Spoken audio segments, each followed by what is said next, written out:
తూర్పు గోదావరి జిల్లా గోకవరంలోని దేవి చౌక్ కనకదుర్గమ్మ అమ్మవారికి నూతన రథాన్ని కానుకగా సమర్పించారు. విశ్వ హిందూ ధర్మ పరిరక్షణ రామసేన అధ్యక్షులు బీజేపీ నేత కుంబాల శ్రీనివాసరావు. శ్రీరంగపట్నానికి చెందిన కళాకారులు సుమారు 6 నెలలు శ్రమించి 10 టన్నుల టేకు కలపతో 25 అడుగుల ఎత్తుతో రథాన్ని తయారు చేశారు.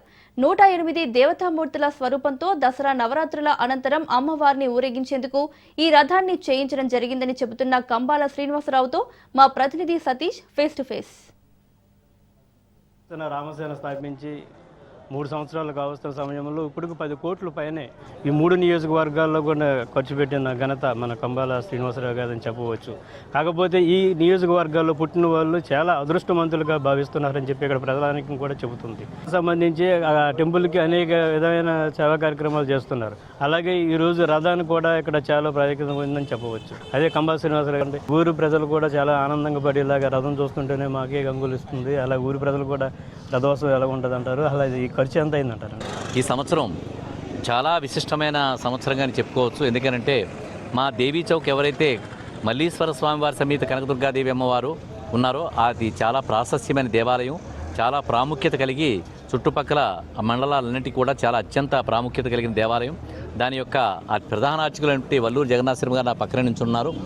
వారి తమ్ముడు గారు శ్రీనివాస్ గారు కూడా చాలా ప్రత్యేకంగా వారికి సేవలు చేస్తూ ఈ ఊర్లో ఉన్న గుళ్ళకన్నింటికి సేవలు చేస్తుంటారు.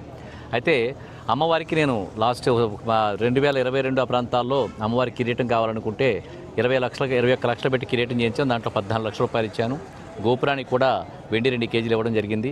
అలాగే సలహారం చేయించడానికి 15 లక్షల రూపాయలు ఇవ్వడం జరిగింది. గోకవరంలో కూడా చాలా వివిధ దేవాలయాలు కొన్ని కోట్లాది రూపాయలు వెచ్చించడం జరిగింది. అయితే ప్రతి సంవత్సరం ఊరేగింపులో రథాన్ని మేము వేరే ప్రాంతాల నుంచి అద్దెకి తెచ్చుకుని అమ్మవారి ఉత్సవాన్ని జరిపించేవాళ్ళం. మా ప్రధాన అర్చకులు జగన్ గారు ఏమన్నారు, జగన్నాథ శర్మ గారు ఏమన్నారంటే, స్వామి అమ్మవారికి శాశ్వత ప్రాతిపదిక మీద ఒక రథం చేయించండి స్వామి అని చెప్పని అడిగితే కమిటీ సభ్యులు కూడా అడగడం జరిగింది.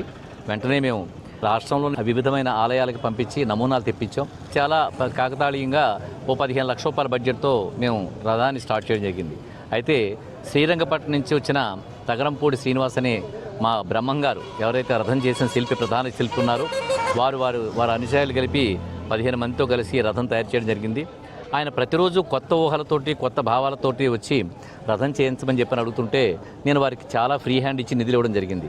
నిజంగా ఈ రథం తయారు చేయడంలో కేవలం అమ్మవారి యొక్క కాస్మిక్ ఎనర్జీ, ఆ యొక్క దివ్యశక్తి ఆయనలో ప్రవేశించి ప్రతిరోజు కొత్త ఆలోచనలతో చేస్తూ దాదాపుగా ఆయన ఉపయోగించిన 4 టన్నుల టేకు, 4 టన్నుల సేముతికర్ర, అలాగే 3 టన్నుల ఐరన్ తోటి 12 టన్నుల ఈ రథం తయారైంది.